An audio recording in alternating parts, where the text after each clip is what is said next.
Meron na naman akong kuot-kuoton ngayon. Before I proceed, kung i-review ninyo ang last upload video ko, nagbaha og naglunop ang negatibong komentaryo. But for your more info, below 100,000 pa ang followers ko. Pero ang hindi ko lang talaga masabtan, ang iba ay parang nag-iinggitan, pati na ang walang kaalam-alam, ay siya pa ang sobrang agresibo na makipagsawsawan, na maski isa wala pang pinatunayan. What? Oh no!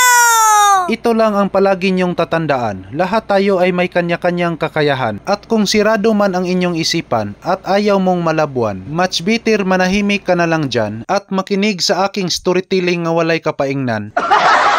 Our topic for today is all about the engine performance is not so healthy. Baka na siya kayo sa English speaking ko na hilabihang overslang ra kaayo. What? And now, here we go. Ito pala ay isang Hyundai Tucson 2017 model automatic transmission. Sabi ng may-ari nito, mukhang nahiluan ang kanyang sasakyan. Kasi nang patakbuhin niya ay sobra na raw katamaran. Kaya inihatid na lang niya sa inyong albularyo para pasigingan. Wow! So observe po tayo at pandarin natin ang makina. Engine start. Ayun. So ngayon po mga kalbularyo, base po sa nakikita natin ngayon ay umiilaw ang ATM indicator light. So ibig sabihin, mag-cash out na po ito ng pira. So ayan po, observe po tayo at titingnan lang natin kung ano ang unusual performance ng makina ngayon. Try nating i-rev. Ayun. So ibig sabihin, low power talaga ang makina natin. Kahit isagad pa natin yung pagduot-duot ng ating pedal doon sa flooring, dito lang talaga ang pinakataas na RPM niya. So ngayon po mga kalbularyo, titingnan lang muna natin sa ating X-ray machine kung ano ang fault code na lumalabas dito. Alright, let's proceed. Base po sa nakikita natin ngayon, mayroon tayong tatlo na DTC o tinatawag nating data trouble code. So proceed po tayo sa engine control. Titingnan natin kung ano ang mga masasamang espiritu na nakatira dito. Trouble code, red DTC. Mayroong lumalabas na throttle actuator control motor circuit low. At mayroon ring throttle pedal position sensor switch A circuit high input. So kita po natin ngayon at alam naman natin mga kalbularyo kung ano ang kuri-kureo natin dito. Unang-una, gikarate ko dinhi ang throttle body na kung tingnan parang moves ni Bruce Lee. What? Pero sa sobrang tahimik ng paligid namin dito, agad kong pinatugtog ang video key. Lulubog lilitaw Binsor dumasing. ang buwan at araw, patuloy pang lalakad ang panahon. Tay dol. Mama ogi mo dol. Buwa ka ni mekaniko dol, way siguro na tawag tanghalan ta karon. Oh, kana. Oo. Di nakasuway ko sa una po. Suway ka sa una. Oo. Nakasuway ko tawag ng tanghalan. Pero kay na-late man ko muna natawag ng hapunan. What? So ayan po mga kalbularyo.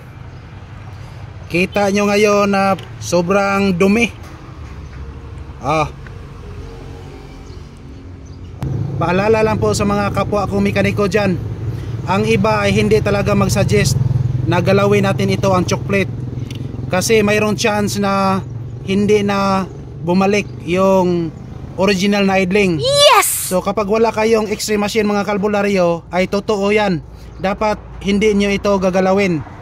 At kapag mayroon naman kayong X-ray machine, ay walang kulba yan. Kasi pwede naman natin itong ma-reset para bumalik yung original idling ng makina. Grabe hugawas intake ka na eh. Ya, sa may mayo na. Mainit ang galon, tanawa akong panahon kamo to. Sus. Ito ang tinutukoy ko kaganiha sa intro. Meron na naman akong kuot-kuoton ngayon. Kahinumdom na mo? Parang nanikop ako ng alimango rito. Pero sa tantong kuot-kuot ko, nalikoy na naman ang nasa isip ng kasama ko. Kapag naka-virgin na dol. What? Sabta lang na ninyo, kay igbabalik pasad na siya pohon sa Vicente Soto. So ayan po mga kalbularyo, naitanggal na natin ang intake manifold assembly. So nakikita natin ngayon na sobrang madumi. Ayun oh. Sobrang dumi talaga. Oh.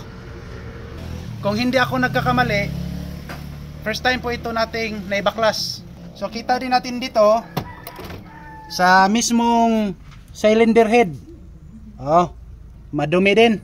So kailangan nalinisan pa din natin ito lahat. Tingnan nyo mabuti mga kalbularyo. Oh, ano ang masasabi nyo rito?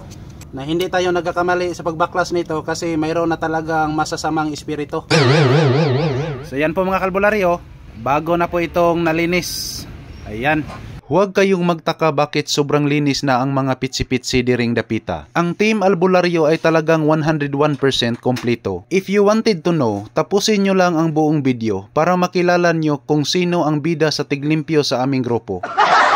Kita nyo naman na sobrang malinis na ang cylinder head dito. So parang nasa TV commercial yung Sunsilk haplos na kay Dulas. Wow! Wala po tayong ibang pinakamalakas na manglilinis dito sa aming grupo. Team Albularyo, walang iba. Introducing LeBron James. Giunsa man nimo ni pag limpyo LeBron James? Panay gigamita og tidike. Gigamitan nimo tidike. Unsa di meaning ng tidike? Tila. Dala. Kit-kit ana Katatapos ko lang nagkabit sa lahat ng mga tinae dito. So ngayon, kita nyo naman na sobrang dumi pa ng makina. Ang gagawin muna natin dito ay linis-linisan natin para tipan tas tag-iya mamaya. Ito na po mga kalbularyo, katatapos lang po nating nagkabit sa lahat ng mga tinae doon sa makina kanina. So ngayon po, pandarin natin ang makina at observe po tayo kung lumalabas pa ba yung ATM indicator light. If you still remember, kanina ay hanggang 2,400 lang po ang RPM natin. So hindi na po tayo lalagpas, hindi na umaabot sa 3,000 RPM. So base po sa nakikita natin ngayon mga kalbularyo ay hindi na lumalabas pa yung ATM indicator light. Yes! Yan, super linis na oh. At ngayon po, itry lang muna nating i-rev. Titingnan lang natin ang RPM dito. Ayun. Ibalik nating i-rev. Ayun. So aabot na dito sa 5,000 RPM. So ibig sabihin, back to original performance na po ang makina natin ngayon. Okay, so third time engine rev. Kita nyo ngayon mga kalbularyo ay sagad umaabot pa dito sa 5,000 RPM. As always, to God be all the highest glory. Maraming salamat po. Babo!